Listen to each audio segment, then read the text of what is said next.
Astabrata. Wahyu Astabrata kali ini mengetengahkan episode ketiga dengan judul Pangeran Puger Balelo.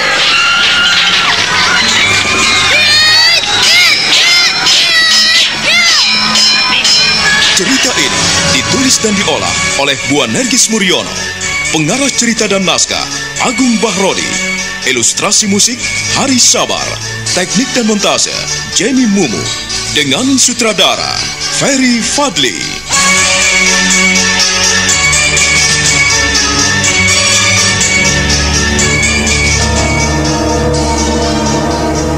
Pangeran Mangkubumi sungguh jengkel dan marah sekali.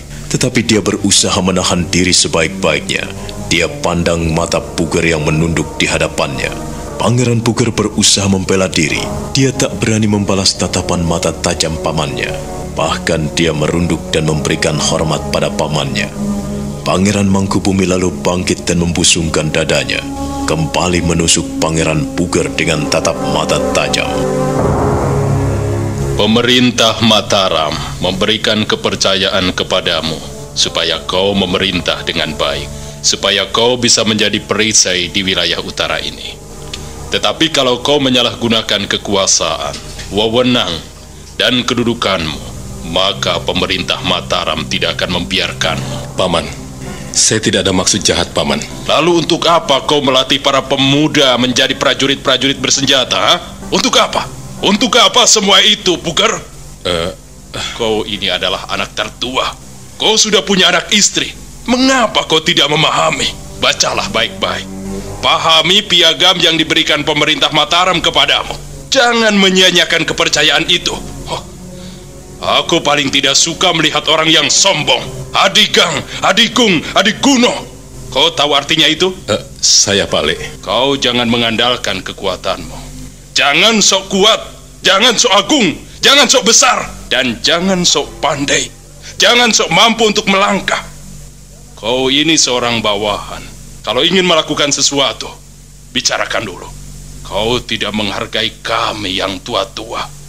Kalau kau tetap nekat seperti itu, kau akan hancur, Puger. Dan aku pun tega untuk menghunus pedang. Ampunkan saya, Pale. Sungguh, saya tidak ingin melakukan hal-hal jahat di mata Pale. Saya berjanji, saya tidak akan memberontak. Saya hanya ingin membenahi Kadipaten Demak ini agar benar-benar perkasa, agar benar-benar kuat.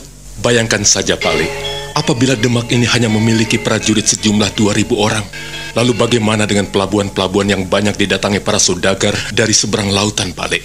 Aku tidak bisa menerima alasanmu itu. Aku sudah melihat gejala-gejala yang tidak baik saat ini.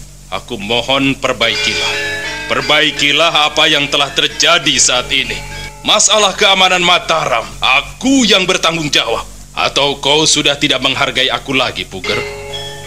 Aku ini sebagai wakil dari bapakmu. Aku ini wakil dari ramamu. Apalagi Kakang Sutowijoyo telah pergi. Untuk itu, kau anak-anaknya harus bisa menjaga diri. Jagalah keutuhan keluarga Mataram. Jangan seenak udalmu. Ampunkan saya, Pale. Saya berjanji, saya benar-benar mendukung Mataram. Bukankah saya sudah sering bilang, Pale, saya ingin menjadi perisai, saya ingin menjadi benteng Mataram. Dan saya senang sekali karena diberi kekuasaan di Demak Bintoro yang laladannya luas sekali. Saya mohon, Pale Mangkubumi tidak berpikiran negatif pada saya. Puger, sumpah dan janjimu didengarkan oleh prajurit-prajurit. Dan aku sendiri menjadi saksimu. Apabila kau benar-benar kurang ajar dan kau melakukan hal-hal yang sembrono, jangan menyesal di kemudian hari. Saya, Pale, saya berjanji. Hidup adalah perjalanan. Hidup ini adalah perjalanan, Puger. Puger, anakku. Iya, Pale. Maafkan apabila Pak Le berbicara kasar kepadamu. Bukan maksud Pak Le menjelek-jelekan kamu. Tetapi Pale benar-benar memperingatkanmu. Dan Pale tidak suka apabila kau melakukan tindakan-tindakan bodoh di luar pemerintahan Mataram. Iya Pale. Puger, hidup adalah perjalanan. Kita manusia adalah alat-alatnya. Alat untuk menjalankan kehidupan ini. Jangan murka, jangan serakah. Murka dan serakah akan mengubur manusia hingga kehilangan dirinya sendiri. Aku menyesal apabila keluarga Mataram menjadi berantakan. Hargailah almarhum ayahmu. Hargailah Ramamu. Kalau kau tidak menghargai Mangkubumi, kau tidak menghargai Eyang Mondoroko, dan kau tidak menghargai Dimas Jolang, itu tidak apa-apa. Tetapi hargailah ayahmu. Hargailah Ramamu. Jangan kau sepelekan. Apa yang diucapkan orang tua itu ampuh, mengandung bisa, lebih berbisa dari ular beludak. Demikian juga dengan kata-katamu, Puger. Apa yang kau ucapkan itu lebih tajam, lebih buas, dan lebih berbisa. Ku pegang janjimu, dan aku akan kembali ke Mataram. Tetapi kau jangan tertawa lebih dahulu. Tangan, kaki, mata, dan telingaku banyak di sini. Ku minta kau sebaik-baiknya menjalankan tugas dan kewajibanmu selaku adipati, selaku bupati. Jangan menyimpang dari itu. Kau tahu itu, Puger? Iya, Pak Le. Maafkan saya apabila membuat Pak Le marah. Aku tidak marah, tetapi aku kecewa. Kecewa sekali. Kau menghilangkan kepercayaan Pak Le. Kau menghilangkan kepercayaan Mataram hingga kau menjadi buta. Lupa pada siapa yang memberikan kepercayaan kepadamu. Peganglah kepercayaan itu baik-baik. Jangan sampai pemerintah Mataram tidak percaya lagi kepadamu, sehingga engkau benar-benar terkubur dan tidak bisa bangun lagi. Iya, Pak Le. Ampunkan saya. Maafkan saya. Saya berjanji akan melaksanakan tugas dan kewajiban saya sebaik-baiknya, Pak Le. Lakukan. Jangan hanya bicara di mulutmu. Aku akan kembali ke Mataram. Ku minta jangan sampai membuat orang lain marah, lalu mencampakkan dirimu.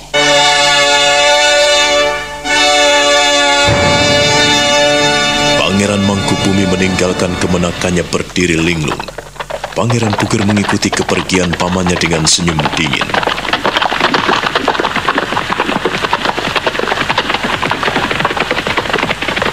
Kembali Pangeran Puger mengangguk-angguk sambil meremas kedua tangannya.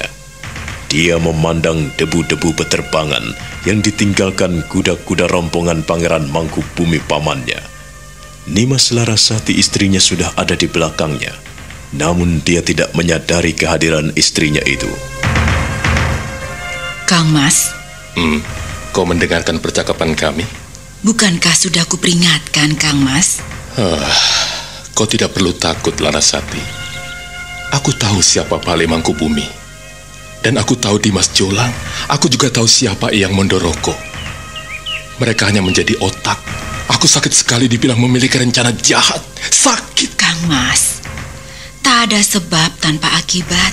Apabila datang hujan, sebelumnya pun pasti angin berhembus dan mendung tebal.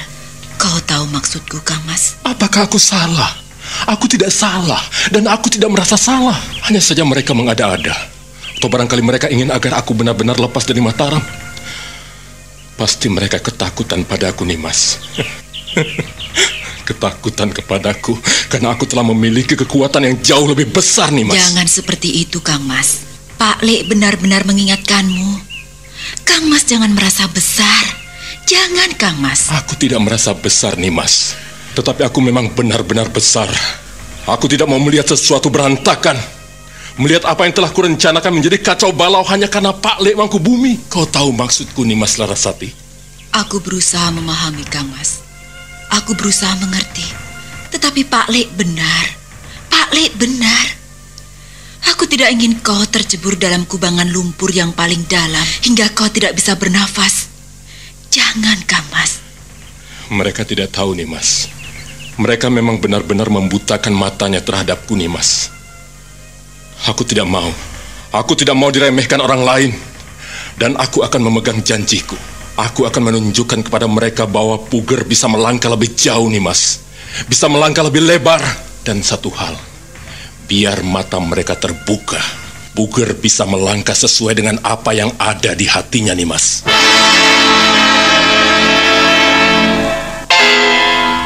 Pangeran Puger meninggalkan Larasati. Dia lalu pergi menyeberang alun-alun dan terus melangkah tanpa menoleh lagi ke belakang. Nimas Larasati memandang suaminya pergi dengan menggeleng-gelengkan kepala. Butir-butir bening menetes dari sudut matanya.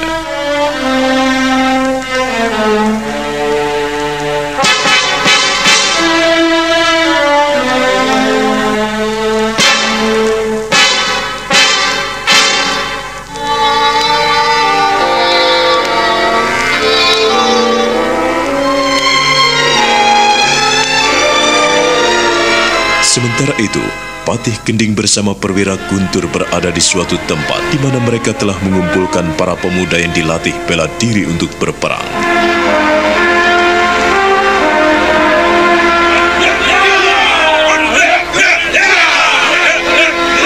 Cukup! Cukup! Berhenti! Bagus sekali, bagus sekali.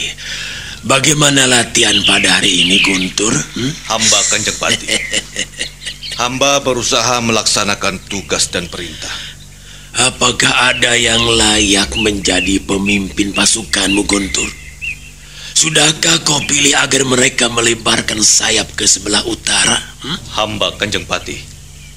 Hamba telah memilih 10 orang agar melatih para pemuda di Pegunungan Kendeng, di Sukolilo, di Jati, dan semua wilayah Demak Bintoro yang pernah Kanjeng Patih kuasai. Bagus, bagus sekali.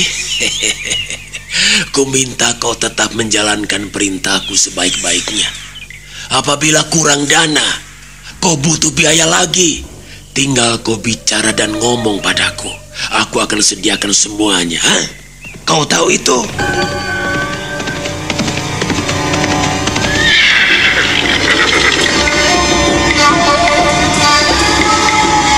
Salam dan hormat hamba Kanjeng Pangeran. Salam dan hormat serta sembah kalian kuterima. Bagaimana Paman Gending? Guntur, apakah kalian sudah melaksanakannya dengan baik? Hamba Kanjeng Pangeran. Kanjeng Pangeran bisa melihat sendiri apa yang ada di depan Kanjeng Pangeran. Lihat, pemuda-pemuda perkasa yang berdiri berbaris rapi di hadapan Kanjeng Pangeran. Guntur telah melatihnya dengan baik. Mereka semua cakap dalam olah kanuragan dan olah belo yudo. Terima kasih atas dukungan Paman dan dukunganmu, Guntur. Semoga apa yang kalian lakukan tidak sia-sia.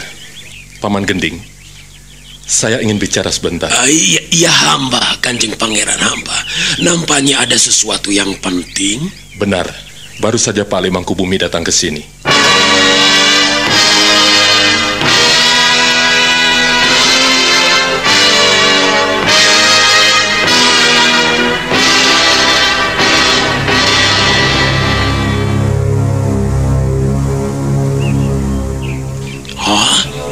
Kanjeng Pangeran Mangkubumi kemari? Iya.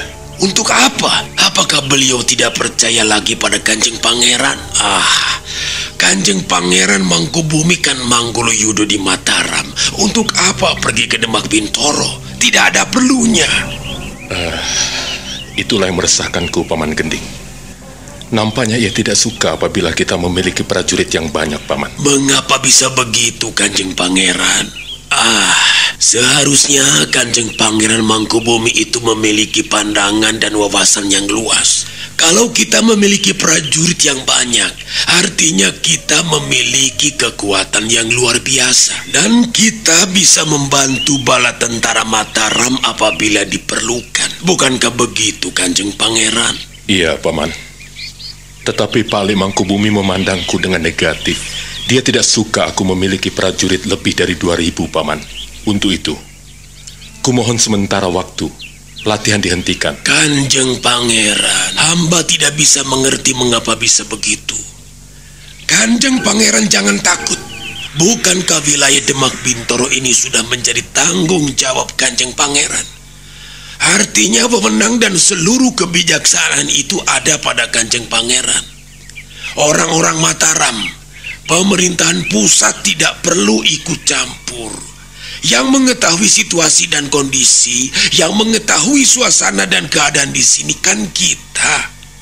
Mereka itu tidak tahu apa-apa, jadi mereka tidak perlu ikut campur. Paman Gending, Pale Mangkubumi benar-benar marah apabila aku tidak menghentikan semua ini. Kanjeng Pangeran, sekali lagi saya ingin menyampaikan apa yang benar.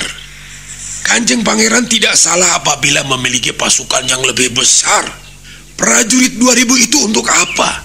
Hanya untuk benteng di Istana Kadipaten. Kita harus bisa mengembangkan wilayah Demak Bintoro seluas-luasnya. Percuma kalau kita memiliki wilayah yang luas, tetapi kita tidak bisa mempertahankannya. Nah, untuk itu mari Kanjeng Pangeran, kita melangkah bersama. Mengapa tadi Kanjeng Pangeran tidak membicarakan hal itu pada hamba?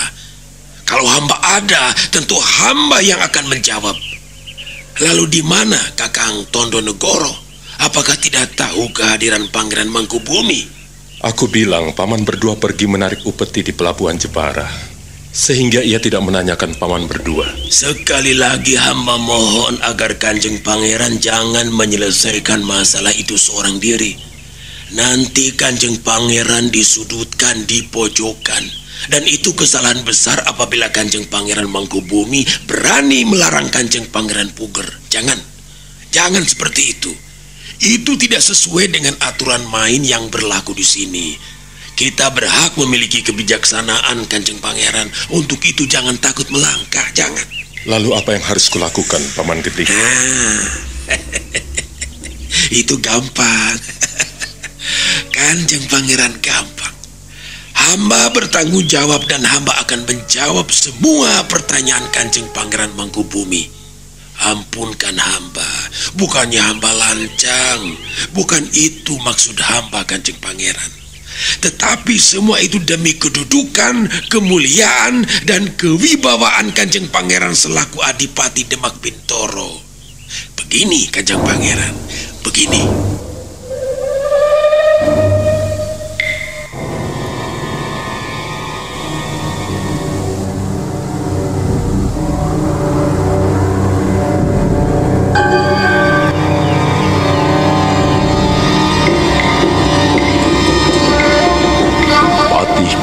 Mengajak Pangeran Puger ke balik pohon besar.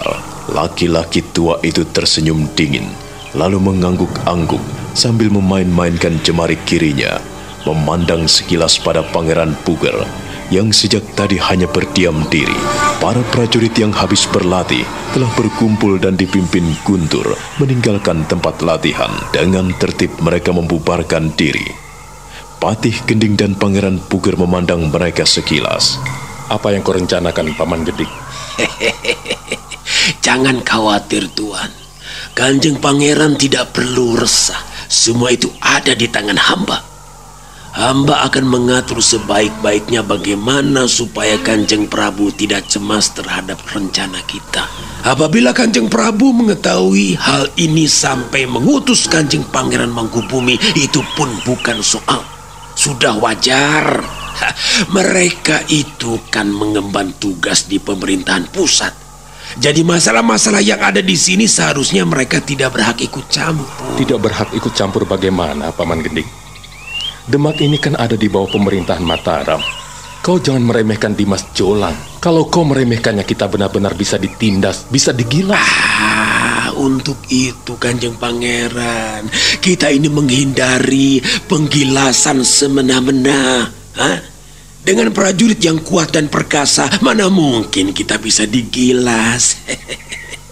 Jadi, dengan datangnya Pangeran Mangkubumi ke Demak Bintoro ini, artinya mereka sudah takut. Mereka sudah khawatir dengan kekuatan kita yang kita bangun. Kalau kita tidak hati-hati, Paman, kita benar-benar digilas. Aku tidak mau hal itu terjadi. Kanjeng Pangeran. Hambalah yang mengatasi semuanya.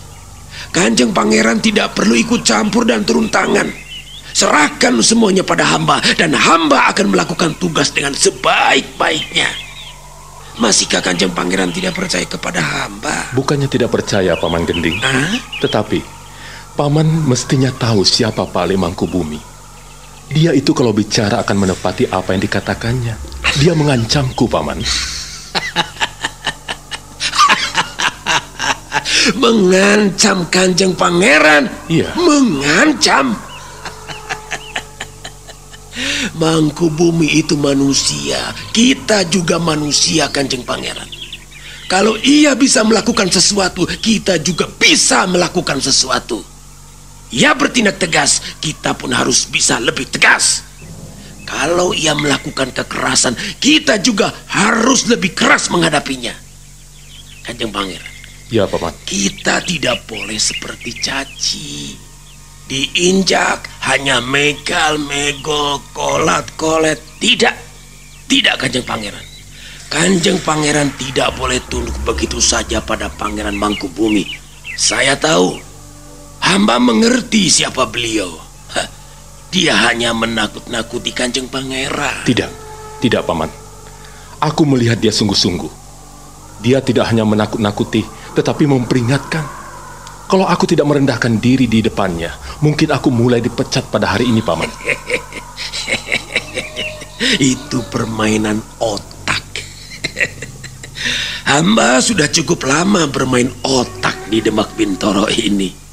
Kalau hamba hanya mengandalkan satu hal, itu jelas tidak mungkin.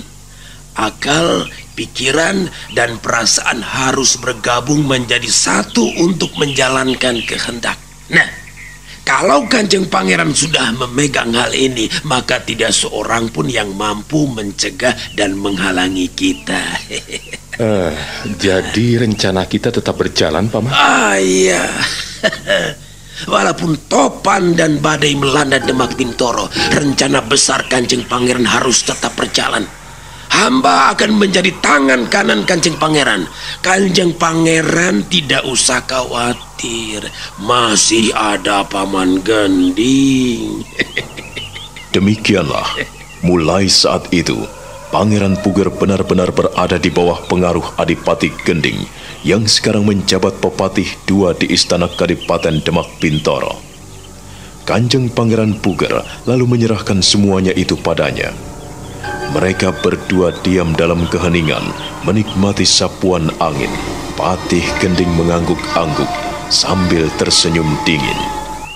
Yang penting adalah kemantapan, tekad, dan kita harus melaksanakannya itu dengan sebaik-baiknya, Kanjeng Pangeran. Kita tidak boleh mundur, Kanjeng Pangeran. Kanjeng Pangeran adalah putra tertua dari Kanjeng Senopati Ingalogo. Kalau almarhum tidak dipengaruhi oleh mereka, tentu saja kaulah yang terpilih sebagai Sultan di Mataram, bukan Dimas Jolang. Pangeran Jolang itu apa? Apa-apa, coba apa? Dia menjadi Pangeran Adipati Anom karena pengaruh orang-orang itu. Eyang Mondoroko dan Pangeran Mangkubumi benar-benar menancapkan taringnya di mata. Kanjeng Ramamu almarhum tidak bisa berbuat apa-apa selain menuruti kehendak mereka berdua. Nah, otak Mataram itu ada di tangan mereka, ada di kepala mereka. Untuk itulah harus ada orang yang menandingi mereka berdua. Tapi Paman, aku lahir dari istri selir, sedangkan Dimas Jolang lahir dari garwo Patmi. Oh, tidak ada macam-macam itu, Kanjeng Pangeran, tidak ada.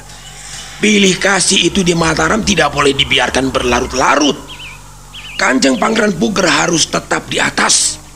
Itu dari permaisuri, lahir dari garwo Ampil, lahir dari selir, itu bukan masalah. Setelah Kanjeng Pangeran Ronggo tewas, maka Kanjeng Pangeran Pugerlah yang paling berhak memegang tahta Mataram, bukan Dimas Jolang. Pangeran Jolang itu saudaramu yang paling muda, tidak boleh dibiarkan memegang kekuasaan di Mataram. Kanjeng Pangeranlah putra yang tertua. Pemegang tahta Mataram sebenarnya adalah Pangeran Ronggo. Kalau Pangeran Ronggo sudah tidak ada, Kan Kanjeng Pangeran Puger yang paling berhak. Kalau Kanjeng Pangeran Puger tidak ada, haruslah Kanjeng Pangeran Purboyo. Pokoknya menurut Paman, Kanjeng Pangeranlah yang paling berhak memimpin di Istana Mataram. Dan sekarang kedudukan itu sudah lepas dari tangan Kanjeng Pangeran. Kanjeng Pangeran tidak boleh menerima dan diam begitu saja, tidak boleh. Tapi Paman, apa? Pangeran Puger hanyalah seorang yang tidak mampu memerintah. Aku ini sudah dihargai sebagai bupati, Paman. Aku menjadi ciut, Paman. Jangan-jangan Pale Mangkubumi benar-benar menindasku. Tidak! Hal itu tidak boleh terjadi selama Paman Gending masih hidup. Kanjeng Pangeran boleh menanyakan Kakang Tondronegoro yang mengasuhmu sejak kecil. Kalau Kanjeng Pangeran tetap merendahkan diri dan tidak berani unjuk gigi, akibatnya Kanjeng Pangeran rugi sendiri. Rugi. Mari Kanjeng Pangeran. Kita bangkit. Kita tunjukkan bahwa kita ini punya cakar dan taring. Ayo bangkit. Beberapa saat lamanya mereka kembali diam, menikmati semilir angin yang senantiasa menyapa dengan lembut kulit mereka. Tak lama kemudian Pangeran Puger dan Patih Gending meninggalkan tempat itu, kembali ke istana Kadipaten.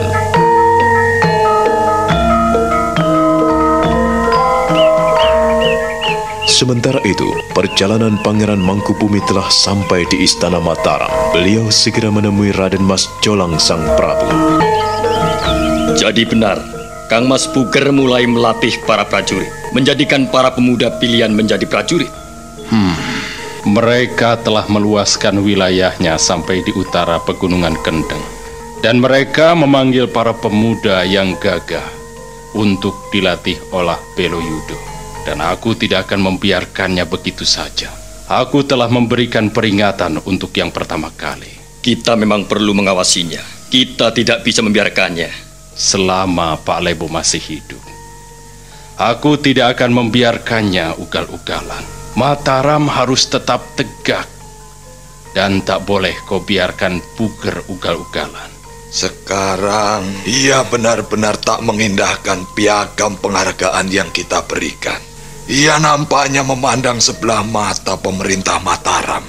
Kecurigaan itu sudah lama aku lihat. Dan aku sebetulnya kurang setuju ia dilibatkan dalam urusan pemerintahan.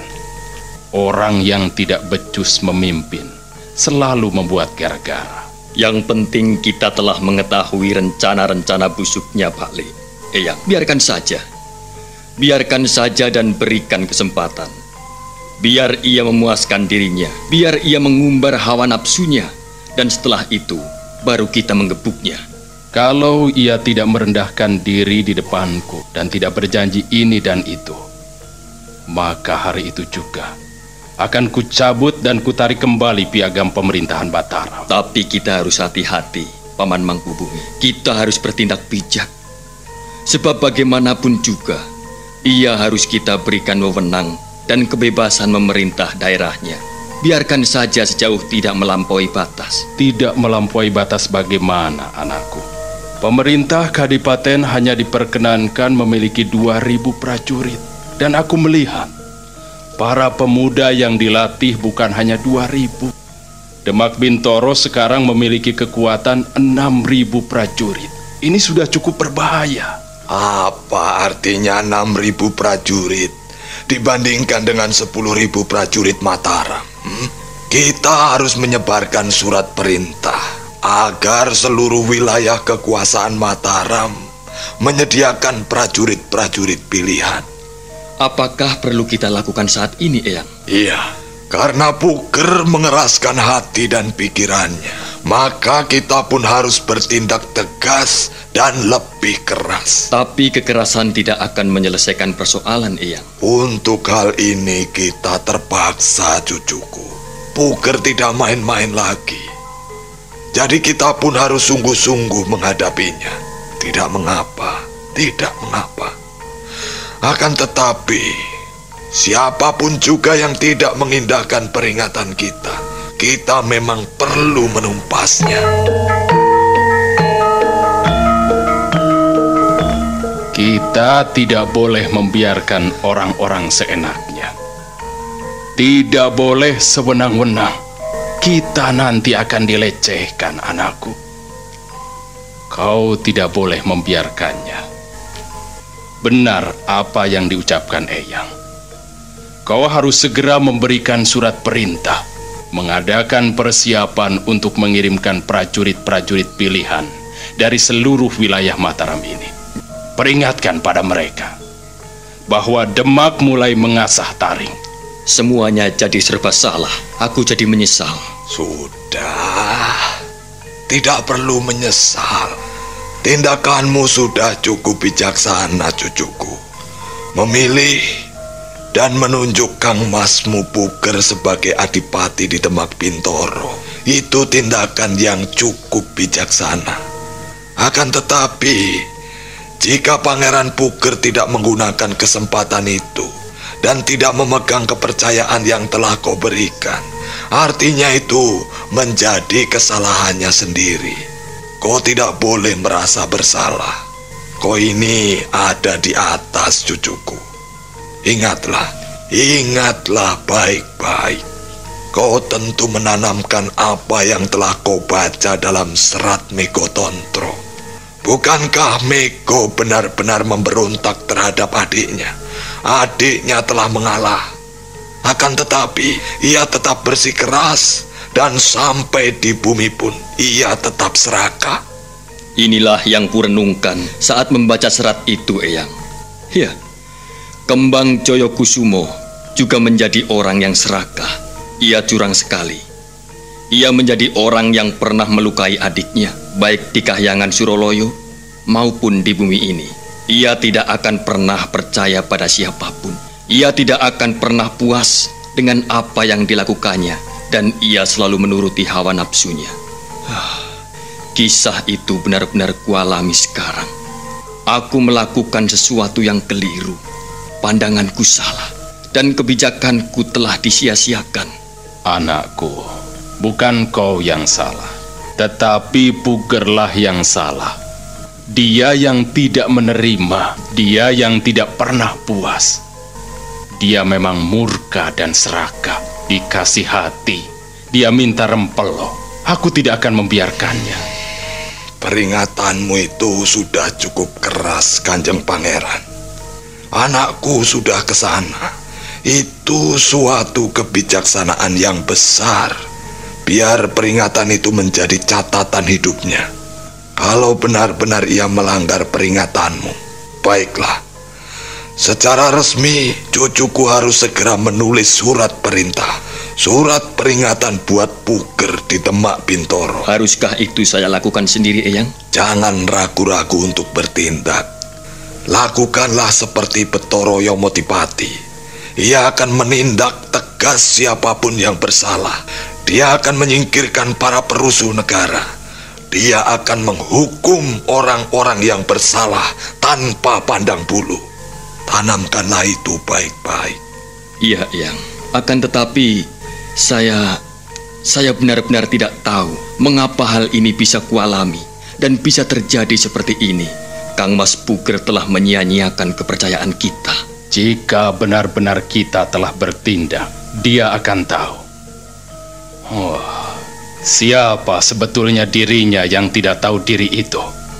Lain halnya kalau kita membiarkannya, maka ia akan semakin kurang ajar.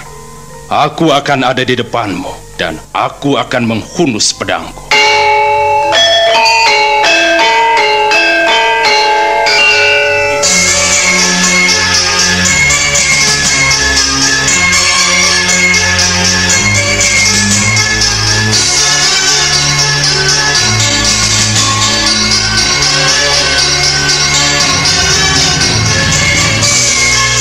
Pangeran Mangkubumi bangkit, melangkah sambil membusungkan dadanya. Tangan kanannya mencengkram gagang pedang yang tergantung di pinggangnya. Eyang Mondoroko pun ikut bangkit, lalu melangkah mendekati Raden Mas Jolang Sang Prabu. Sang Prabu sendiri hanya bisa diam dengan tatapan mata dingin. Nah, bagaimana kisah selanjutnya? Saudara pendengar, silakan menunggu seri berikutnya dalam serial Wahyu Astabrata ini. Sampai jumpa.